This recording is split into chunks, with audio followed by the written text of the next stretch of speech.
നിയമസഭാ തെരഞ്ഞെടുപ്പ് പടിവാതിൽക്കൽ എത്തി നിൽക്കുന്നു. നോമിനേഷനൊക്കെ കൊടുത്തു കഴിഞ്ഞു, അല്ലെങ്കിൽ നോമിനേഷനൊക്കെ സ്വീകരിച്ചു. ഇപ്പോൾ പിൻവലിക്കലും കഴിഞ്ഞു. ഈ ഘട്ടത്തിൽ നമ്മൾ വിലയിരുത്തുമ്പോൾ LDF ഇതിനു മുമ്പ് ഒരിക്കലും ഇല്ലാത്ത പ്രതിസന്ധിയിലാണ്. LDF എന്ന് പറഞ്ഞാൽ പ്രധാനമായും CPM എന്ന സംഘടനയിൽ നിന്ന് മുമ്പ് പലരും പോയിട്ടുണ്ട്. അവരെ പറയുന്ന അതാണ്. ഗൗരിയമ്മ പോയിട്ടുണ്ട്, MV രാഘവൻ പോയിട്ടുണ്ട്. അന്നൊന്നും ഞങ്ങൾക്കൊരു കുഴപ്പമുണ്ടായിട്ടില്ല. പക്ഷെ ഗൗരിയമ്മയും MV രാഘവനും പോകുമ്പോൾ ഉള്ളൊരവസ്ഥയല്ല ഇന്ന് CPM-നുള്ളത്. അന്ന് CPM-നുള്ള വലിയ നേതാക്കന്മാർ, EMS-നെ പോലെയുള്ള ആളുകൾ, അതുപോലെയുള്ള AKG പോലെയുള്ള ആളുകൾ, പലരും ഇവരിൽ MV രാഘവനും പോകുന്നില്ല. മുമ്പ് പ്രതിസന്ധി ഉണ്ടാകുമ്പോൾ N ശ്രീധരൻ, എനിക്ക് ഏറ്റവും കൂടുതൽ ഓർമ്മ വരുന്ന ഒരാൾ N ശ്രീധരനാണ്. കോടിയേരി ബാലകൃഷ്ണൻ, ഇങ്ങനെയുള്ള സംഘർഷങ്ങളും വ്യക്തിഗതം ചിലമായ പ്രശ്നങ്ങളും ഒക്കെ ഉണ്ടാവുമ്പോൾ അങ്ങനെ ആളുകളെ ചേർത്ത് നിർത്തി അവരെ കൂടെ നിർത്തുന്ന ഒരു സംഘടനാ സംവിധാനം അത് CPM-ന് നഷ്ടപ്പെട്ടിരിക്കുന്നു എന്നതാണ് സത്യം.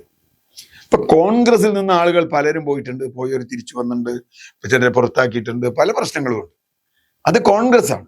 കോൺഗ്രസിൽ ആളുകൾ വരും പോവും. അത് പോയതുകൊണ്ട് പ്രത്യേകിച്ച് അങ്ങനെ ചിലപ്പോൾ ഒരു പ്രദേശത്ത് ഒരു പ്രശ്നമുണ്ടോ. ഇപ്പൊ AV ഗോപിനാഥ് പോയി, ആദ്യം ഒരു പ്രശ്നം ഉണ്ടായി. ഇപ്പൊ AV ഗോപിനാഥ് അവിടെ ഒരു ആളെ അല്ല, അയാൾ പിന്നെ തൽക്കാലം ഇപ്പൊ ഗുരുവായൂർ ദേവസ്വം ബോർഡ് പ്രസിഡന്റൊക്കെ ആയിട്ടുണ്ടെങ്കിലും അയാൾ അവിടെ ഒരു ശക്തിയല്ല എന്ന് അയാൾ തന്നെ അവസാനം തെളിഞ്ഞു കഴിഞ്ഞ പഞ്ചായത്ത് തെരഞ്ഞെടുപ്പ്. അപ്പൊ ഞാൻ ചുരുക്കത്തിൽ പ്രശ്നം എന്താ വെച്ചാൽ CPM-ൽ നിന്ന് ഉണ്ടാവുന്ന പ്രശ്നങ്ങൾ കോൺഗ്രസിലോ ഈവൻ BJP-യിലോ ഉണ്ടാവുന്ന പ്രശ്നങ്ങൾ പോലെയല്ല. സമാനമായ ചില പ്രശ്നങ്ങൾ CPI-യിലും ഇപ്പൊ ഉണ്ടായിട്ടുണ്ട്. അത് ഈ രോഗം പകർന്നതാവാനും ചെറിയൊരു സാധ്യതയുണ്ട്. കൂടെ കിടക്കുമ്പോൾ ചില രോഗം പകരുമല്ലോ. അങ്ങനെ പൊതുവെ CPM-നെ അപേക്ഷിച്ച് അത്ര കടുത്ത വലിയ ഒരു ലെനിനിസ്റ്റ് സംഘടന എന്നൊക്കെ പറയുന്ന രൂപത്തിലുള്ള ഒരു പാർട്ടിയല്ല. കുറച്ചുകൂടിയൊക്കെ ലിബറലാണ് എന്നാണ് ആളുകൾ ധരിച്ചിരുന്നത്. കാരണം അതിനകത്ത് വ്യക്തിപരമായ അഭിപ്രായ സ്വാതന്ത്ര്യങ്ങൾ പലരും അനുവദിച്ചിരുന്നു. CPI-യിലുള്ള CPI-യുടെ സംഘടനാ നേതാക്കൾക്ക് പലർക്കും സ്വതന്ത്രമായി ചില വിഷയങ്ങളെ കുറിച്ച് അഭിപ്രായം പറയുന്നതിനൊന്നും തെറ്റുണ്ടായിരുന്നില്ല. CPM അങ്ങനെയല്ല. CPM പണ്ടത്തെ ലെനിനിസ്റ്റ്, അങ്ങനെയാണല്ലോ ഇതിന് പറയാ, കേന്ദ്രീകൃത ജനാധിപത്യം, ലെനിനിസ്റ്റ്. പക്ഷെ പ്രശ്നം എന്താ, നിങ്ങൾ ലെനിനിസ്റ്റ് സംഘടനാ രൂപം വേണമെങ്കിൽ ഞാൻ പലപ്പോഴും പറഞ്ഞിട്ടുണ്ട്, നിങ്ങൾ മാർക്സിസ്റ്റ് ആണ്. മാർക്സിസ്റ്റ് അല്ലാതെ ലെനിനിസ്റ്റ് സംഘടനാ രൂപം വന്നാൽ അത് ഫാസിസമാണ്.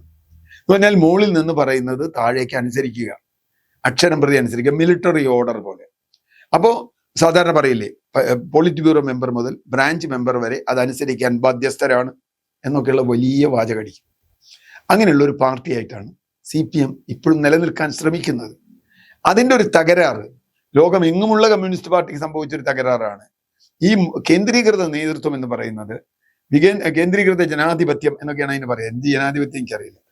ആ നേതൃത്വത്തിൽ സ്വാർത്ഥ താല്പര്യങ്ങൾ കയറുകയും അത് നേതൃത്വം ഒരു ഗ്രൂപ്പിലേക്കോ ചിലപ്പോൾ ഒരു വ്യക്തിയിലേക്കോ വരികയും ചെയ്യുമ്പോൾ പാർട്ടി റോട്ടണാവും നേതൃത്വം. അങ്ങനെ വരുമ്പോൾ മറ്റുള്ള സംഘടന പോലെയല്ല. CPM പൊളിഞ്ഞാൽ, കമ്മ്യൂണിസ്റ്റ് പാർട്ടി പൊളിഞ്ഞാൽ പിന്നെ പൊളിഞ്ഞ തന്നെ.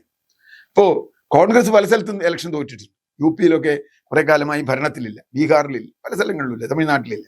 പക്ഷേ അവിടെയൊക്കെ ഇപ്പോഴും കോൺഗ്രസ് ഉണ്ട്. ബംഗാളിൽ 36 വർഷം CPM ഭരിച്ചു. അതിനു മുമ്പ് മാത്രമേ കോൺഗ്രസ് ഭരിച്ചിട്ടില്ല. എന്നാൽ പോലും ഇപ്പോഴും ബംഗാളിൽ ചിലപ്പോൾ കോൺഗ്രസിന് ഒരു MLA ഉണ്ടാവും ഈ തെരഞ്ഞെടുപ്പിൽ. CPM-ന് ഒരു MLA ഉണ്ടാവും എന്നുള്ളത് നമുക്ക് വിശ്വസിക്കാൻ പോലും പറ്റില്ല. ഉണ്ടാവാനുള്ള സാധ്യത വളരെ കുറവാണ്. അവർക്ക് പോലും പ്രതീക്ഷയില്ല. എന്തുകൊണ്ടാണ് സംഭവിക്കുന്നത്? കമ്മ്യൂണിസ്റ്റ് പാർട്ടി തകർന്നാൽ അതിൻ്റെ ഈ ഘടന കൊണ്ട് തന്നെ ഒരു സോഷ്യൽ ഡെമോക്രാറ്റിക് പാർട്ടി എന്നതല്ലാതെ കമ്മ്യൂണിസ്റ്റ് പാർട്ടിയുടെ ഘടന മോളിൽ നിന്ന് പറഞ്ഞാൽ താഴെ കേൾക്കണം എന്ന് പറഞ്ഞാൽ കേട്ടോളുന്നില്ല. മുമ്പ് കേട്ടിരുന്നത് മുകളിൽ നിന്ന് താഴേക്ക് പറഞ്ഞാൽ മുകളിൽ നിന്ന് പറയുന്ന ആൾ എപ്പോഴും ശരിയാണ് എന്ന് വിശ്വസിച്ചിരുന്നുകൊണ്ട് മുകളിൽ നിന്നുള്ള നേതൃത്വം എപ്പോഴും ശരിയായിരിക്കും. എന്തൊക്കെ വിമർശനം പറഞ്ഞാലും അവസാനം EMS-ന്റെ ഒരു ലേഖനം വന്നാൽ പാർട്ടിക്കാരൊക്കെ ദേശാഭിമാനി എടുത്തു വെച്ച് EMS-ന്റെ ലേഖനം വായിക്കും. ഇന്നിപ്പോ അങ്ങനെ ക്യാപ്സ്യൂൾ ഇടാൻ കഴിയുന്നവരിൽ ഇന്നിട്ടുന്ന ക്യാപ്സ്യൂൾ പലതും പൊളിഞ്ഞു പാളീസായി പോവുകയാണ്. കാരണം അത് പൊളിറ്റിക്കൽ ക്യാപ്സ്യൂൾ അല്ല. പലപ്പോഴും ഒരുതരം വ്യക്തിഗതമോ അല്ലെങ്കിൽ വല്ലാതെ ഇതുണ്ടാക്കുന്നതോ യുക്തിരഹിതമോ ആയ ക്യാപ്സ്യൂളുകളാണ് വരുന്നത്. കമ്മ്യൂണിസ്റ്റ് പാർട്ടി അങ്ങനെ യുക്തിരഹിതമായ ക്യാപ്സ്യൂൾ ഇടാറില്ല. ഒരു ഹിസ്റ്റോറിസിറ്റി എന്ന് പറയും, ഒരു ചരിത്രപരതയിൽ ഊന്നിയ ക്യാപ്സ്യൂളാണ് കമ്മ്യൂണിസ്റ്റ് പാർട്ടി ഇടുക. അതാണ് അവരുടെ മുദ്രാവാക്യം. പക്ഷെ അങ്ങനെ ഇടാനുള്ള ശേഷിയുള്ള ഒരു നേതൃത്വം ഇന്നില്ലാതായി. അതിൻ്റെ ഫലമാണ് ഇപ്പോൾ കണ്ണൂരിലായാലും ആലപ്പുഴയിലായാലും പാലക്കാട്ടായാലും ഇപ്പോൾ ഏറ്റവും ഒടുവിൽ തിരുവനന്തപുരത്ത് പോലും വലിയ തോതിൽ ഉരുൾപൊട്ടൽ പോലെ കമ്മ്യൂണിസ്റ്റ് പാർട്ടിയിൽ സംഭവിച്ചുകൊണ്ടിരിക്കുന്നു. CPM തകരരുത് എന്നും അതൊരു ഇടതു ജനാധിപത്യ പാർട്ടിയായി ഇവിടെ തുടരണമെന്നും ശക്തമായി ആഗ്രഹിക്കുന്ന ഒരാളാണ് ഞാൻ. അതിനെ പല കാര്യങ്ങളും എതിർക്കുന്നുണ്ട്, പക്ഷേ അതല്ല സംഭവിച്ചുകൊണ്ടിരിക്കുന്നത്.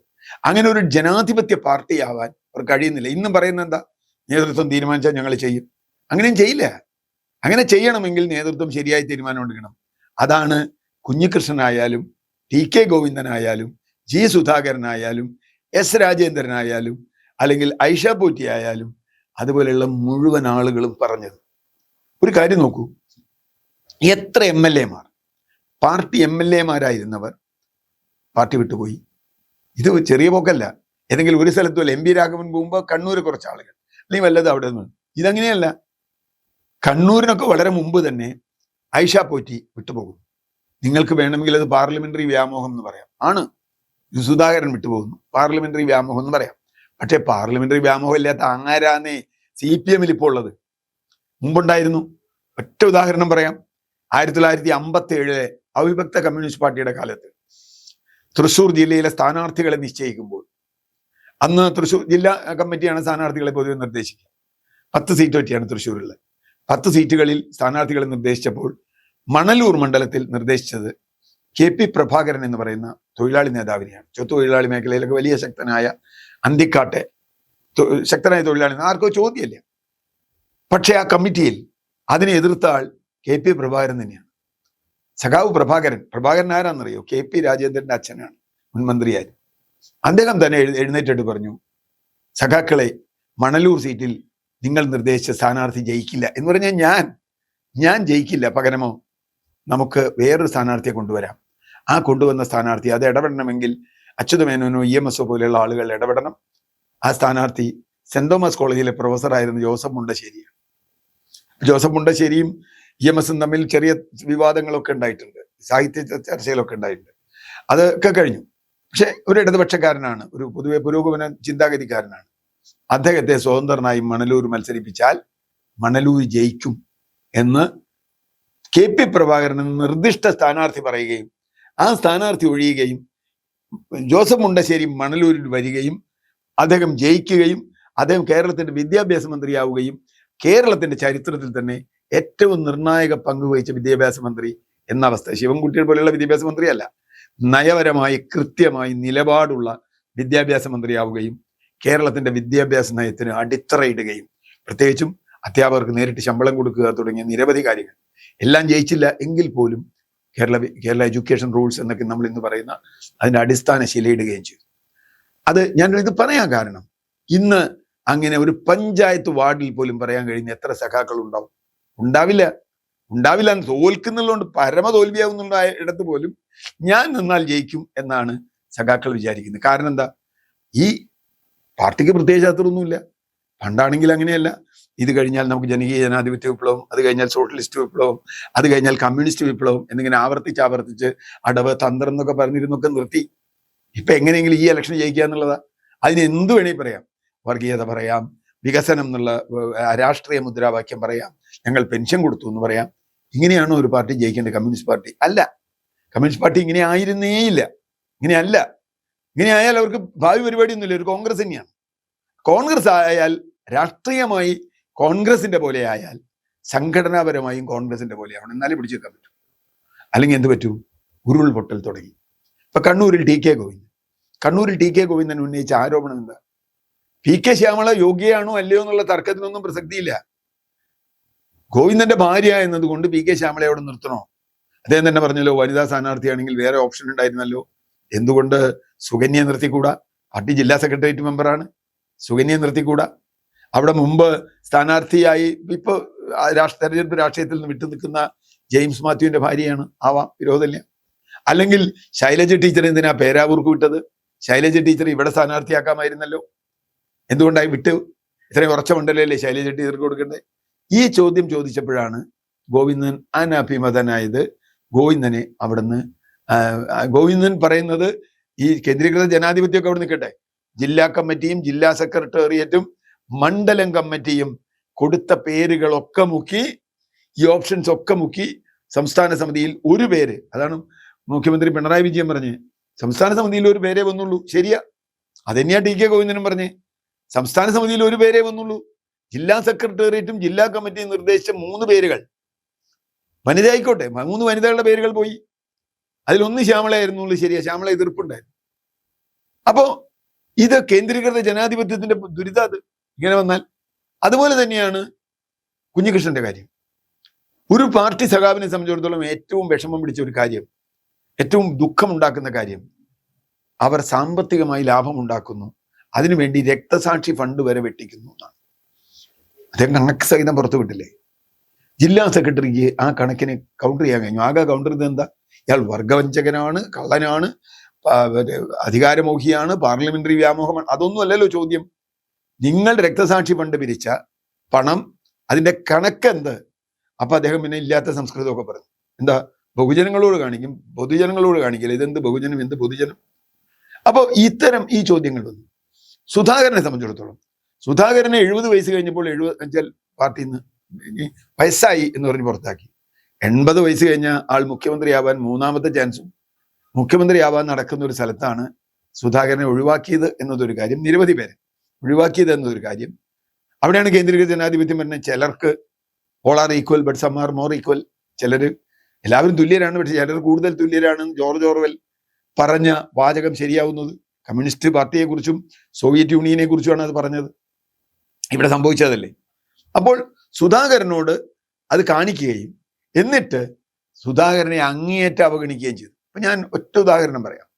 സുധാകരനുമായിട്ടുള്ള ഈ പ്രശ്നം ചർച്ച നടന്നുകൊണ്ടിരിക്കുന്നു, ചാനൽ വന്നുകൊണ്ടിരിക്കുന്നു. എന്തുകൊണ്ട് 2 കിലോമീറ്റർ ദൂരെ വന്ന മുഖ്യമന്ത്രി സുധാകരനെ ഒന്ന് കാണണം എന്ന് തോന്നിയില്ല? സുധാകരനെ വന്നൊന്ന് കണ്ട്, അവിടെയാണ് ഞാൻ നേരത്തെ പറഞ്ഞ കോടിയേരി ബാലകൃഷ്ണനോ അല്ലെങ്കിൽ എൻ ശ്രീധരനോ അതുപോലെയുള്ള നേതാക്കന്മാരുടെ പ്രസക്തി, EMS അതുപോലെയുള്ള നേതാക്കന്മാരുടെ പ്രസക്തി എന്താ? ഇങ്ങനൊരു തർക്കമുണ്ടായാൽ അവരെ ചേർത്ത് പിടിച്ച് അവരെ കൂടെ കൊണ്ടുപോവുക. അത് കുഞ്ഞികൃഷ്ണനായാലും ഗോവിന്ദനായാലും മറ്റേ സുധാകരനായാലും ഐഷ പൂജയിൽ ആരായാലും അവരെ, സുധാകരനെ എന്തുകൊണ്ട് ചേർത്ത് പിടിച്ചുകൂടാ? സുധാകരൻ ഒരുപാട് പദവി കിട്ടിയിട്ടുണ്ട്. ഞാൻ ചോദിക്കട്ടെ, കോൺഗ്രസിന് ഈ കിട്ടാത്ത ഒരു പദവിയില്ലാത്ത KV തോമസ് എന്ന് പറയുന്ന ഒരു യൂസ്ലെസ്സിനെ എന്തിനാണ് CPM ഏറ്റെടുത്ത് 3 ലക്ഷം രൂപ മാസം നാട്ടുകാരുടെ പണം ചെലവാക്കി അവിടെ കൊണ്ടിരുത്തുന്നത്? തൃശ്ശൂർ KV തോമസിന് കിട്ടിയ എത്ര പൊസിഷൻ എന്തായാലും G സുധാകരന് കിട്ടിയിട്ടില്ല. അന്ന് കോൺഗ്രസ്സുകാർ പറഞ്ഞപ്പോൾ അത് KV തോമസ് മഹാനാണ്, മറ്റേതാണ്, മറിച്ചതാണ് എന്നൊക്കെ പറഞ്ഞു കൊണ്ടിരുത്തി. KV തോമസ് എന്ത് ഇമ്പാക്റ്റാ കേരളത്തിൽ ഉണ്ടാക്കാൻ പോണേ? എറണാകുളത്ത് പോലെ ആൾക്കൊരു ഇമ്പാക്ട് ഉണ്ട്. KV തോമസിനെ അങ്ങനെ കൊണ്ടിരുത്താം. എന്തിന്?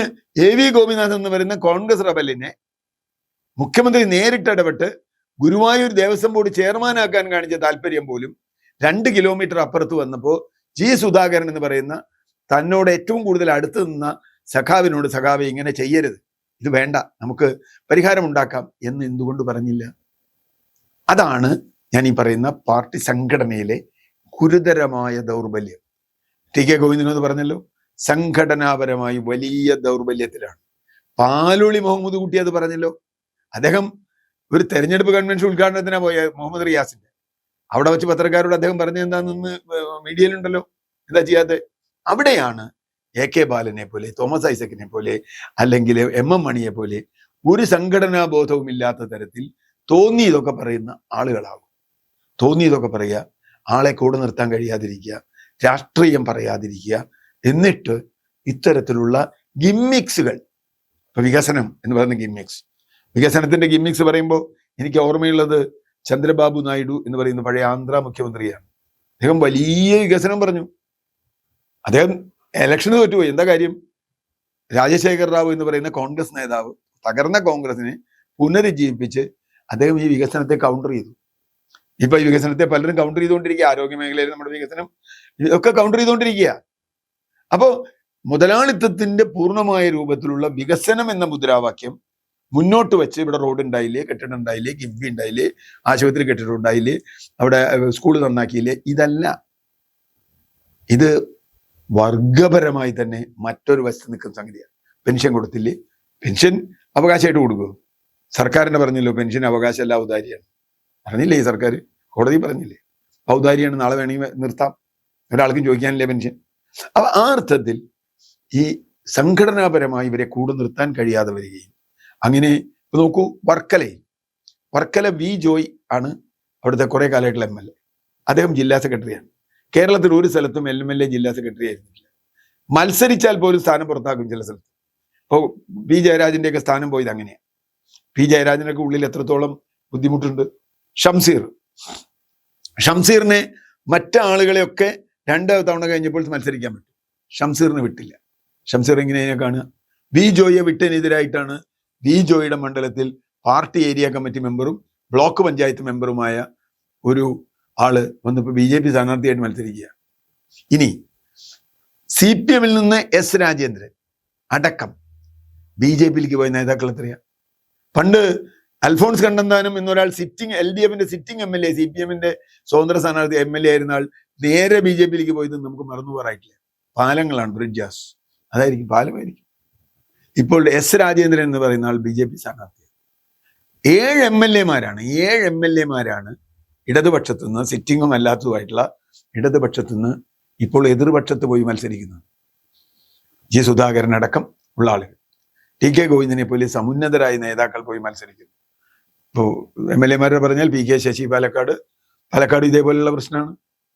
പാലക്കാട് ശശി പറയുന്നത് സ്ത്രീ വിഷയത്തിലുള്ള എനിക്കെതിരെയുള്ള ആരോപണം പാർട്ടിയിലെ ഗ്രൂപ്പ് വഴക്കായിരുന്നു എന്നാണ്.